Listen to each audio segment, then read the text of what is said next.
Welcome back, Story Family. Today we're reading Little Miss Bossy by Roger Hargreaves. On Monday, little Miss Bossy went for a walk. She met Mr. Nosy. "Where are you going?" he asked. "Mind your own business," she retorted.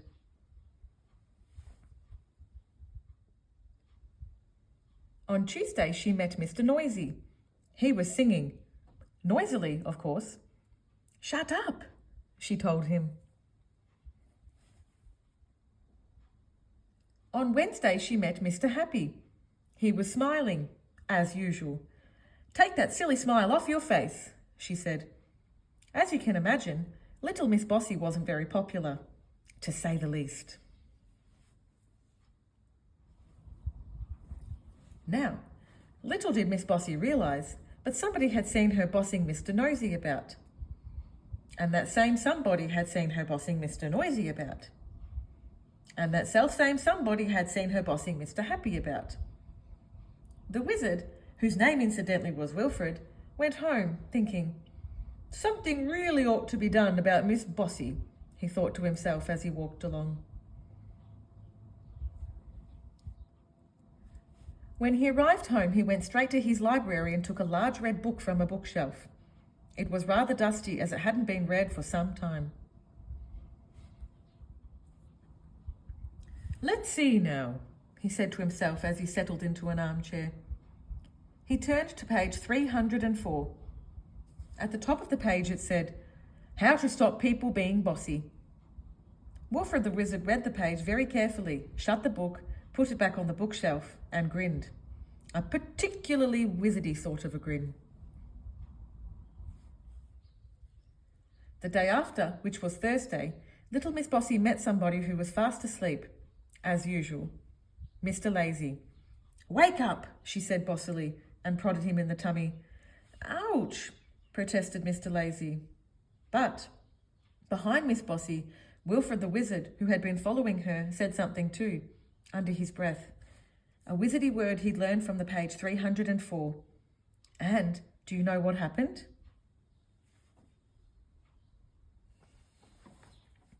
Suddenly, as if by magic, which is true, there appeared on Miss Bossy's feet a pair of boots.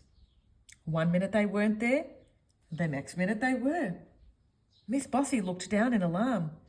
They were magic boots and, being magic boots, they could speak to each other. "Hello, left," said the right boot. "Hello, right," said the left boot. "Ready when you are," said right. "Right," said left. And off they set. Left, right, left, right, left, right, left, right. Faster and faster, marching poor little Miss Bossy along. Little Miss Bossy couldn't do a thing about it. Mr. Lazy was much amused. "Well done, Wilfred," he chuckled. Wilfred winked a wizardy wink.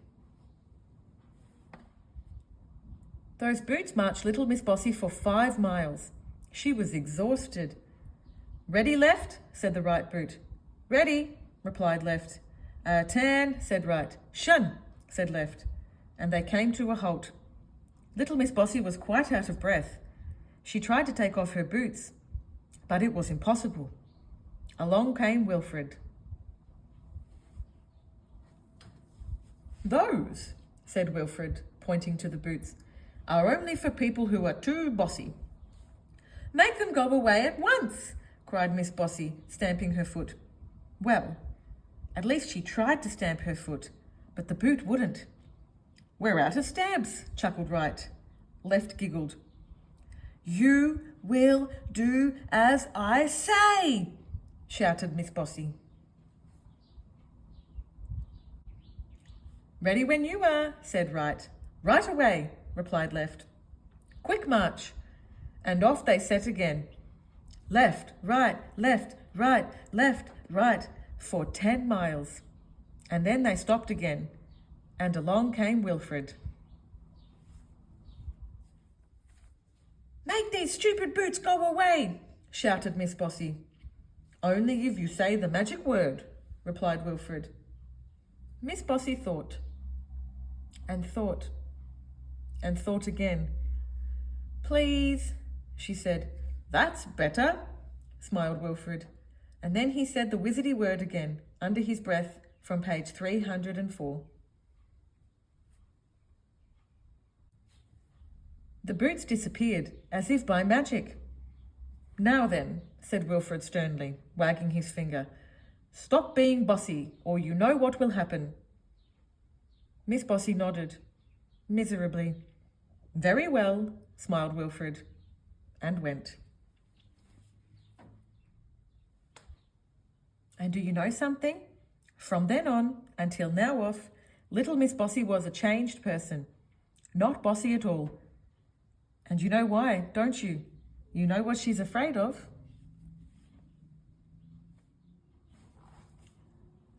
Bossy boots!